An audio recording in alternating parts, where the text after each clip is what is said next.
আসসালামু আলাইকুম, স্বাগত জানাচ্ছি কুকিং স্টুডিওতে। আজকে আমি আপনাদেরকে কোরবানির ঈদে স্পেশাল একটি রেসিপি তৈরি করে দেখাবো, আর সেটি হলো চট্টগ্রামের ঐতিহ্যবাহী একটি খাবার কালাবোনা রেসিপি।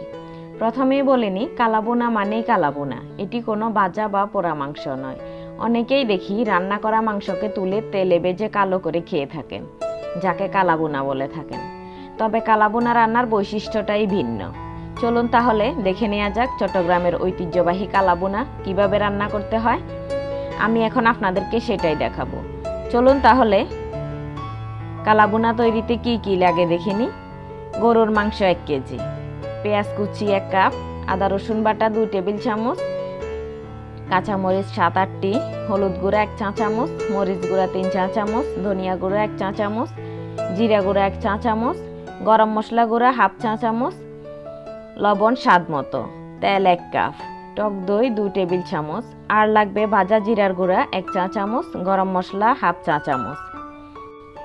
গোটা গরম মশলা লাগবে 2 টুকরা দারচিনি, গোলমরিচ 15-20টা, লং 7-8টা, এলাচ 7-8টা, তেজপাতা 2টি।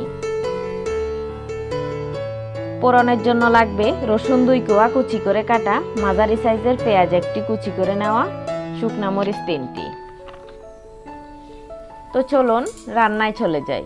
প্রথমে আমি ফ্রাই প্যানে মাংসগুলো নিয়ে নিলাম। এবার একে একে মশলা দেওয়ার পালা।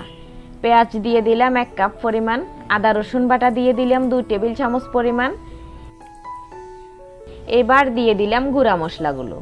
এরপর 2টো তেজপাতা ছিঁড়ে দিয়ে দিলাম দারচিনি, এলাচ, লং, গোলমরিচ, সরিষার তেল দিয়ে দিলাম 1 কাপ পরিমাণ। কালাবোনা রান্নায় চেষ্টা করবেন সরিষার তেলটা ব্যবহার করার জন্য, এতে করে স্বাদটা খুব ভালো আসে। এবার সবকিছু ভালো করে মাখিয়ে নেব। এই কাজটা হাত দিয়েই করতে হবে, যাতে করে মশলাগুলো মাংসের সাথে খুব ভালো করে মিশে যায়। কালাবোনা তৈরি করতে হাড় ও চর্বি সহ মাংসটাই নেবেন, শুধু মাংস দিয়ে এই রান্নাটা ভালো হয় না। আমার মাখানো কিন্তু হয়ে গেছে, হাতে লেগে থাকা মশলাগুলো দিয়ে দিলাম। এবার ঢাকা দিয়ে রান্না করতে চলে যাচ্ছি।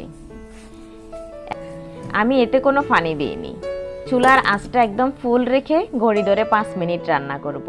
5 মিনিট পর একটু নিচ থেকে মাংসগুলো উল্টে পাল্টে নেড়ে ছেড়ে দেব। এভাবে ততক্ষণ রান্না করব যতক্ষণ না মাংসের গায়ে পানি চলে আসে। ঢাকা দিব, খুলবো, এভাবে বারবার নেড়ে ছেড়ে দেব। দেখতে পাচ্ছেন মাংসের গায়ে গায়ে পানি চলে এসেছে। এভাবে 7-8 মিনিট রান্না করার পর 2 টেবিল চামচ টক দই পানি দিয়ে গুলে দিয়ে দিলাম। আবার ঢাকা দিয়ে দিলাম। এভাবে 20 থেকে 25 মিনিট রান্না করব।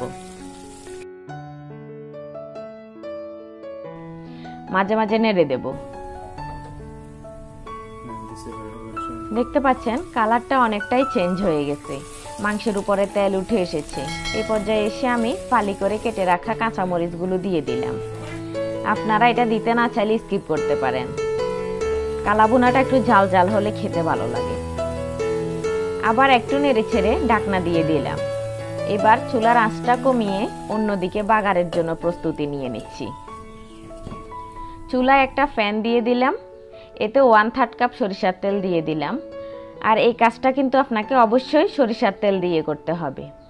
তেলটা ভালোভাবে গরম হয়ে আসলে এতে আমি পেঁয়াজ ও রসুন কুচি দিয়ে দিলাম, আর দিয়ে দিলাম 2টো শুকনা মরিচ। আর এই কাজগুলো কিন্তু আপনাকে অবশ্যই করতে হবে যদি কালাবোনার আসল টেস্টটা পেতে চান।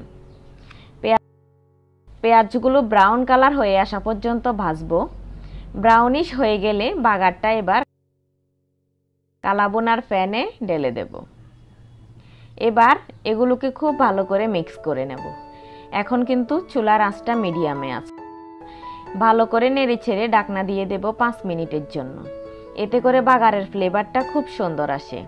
5 মিনিট পর ঢাকনাটা খুলে আবার নেড়ে ছেড়ে দেব। এখন কিন্তু আমি আর ঢাকনা দেব না, এভাবেই নেড়ে ছেড়ে আরও 10-15 মিনিট কষিয়ে নেব।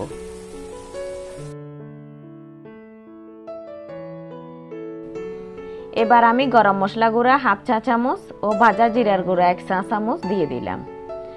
এখন আবার নেড়ে ছেড়ে ভালো করে মিশিয়ে নিয়ে ঢাকনাটা দিয়ে দিলাম 5 মিনিটের জন্য। 5 মিনিট পর কালাবোনাটা দেখতে এরকম হয়েছে। এবার সার্ভ করে নিলাম। আশা করি আপনাদের কাছে ভালো লাগবে ইনশাআল্লাহ। আবারও আপনাদের সাথে কথা হবে অন্য কোনো রেসিপি নিয়ে। আর আমার ভিডিওটি যদি আপনাদের ভালো লাগে লাইক শেয়ার কমেন্ট করবেন। আরও নতুন নতুন ভিডিও পেতে প্লিজ আমার চ্যানেলটি সাবস্ক্রাইব করে পাশে থাকবেন। আল্লাহ হাফেজ।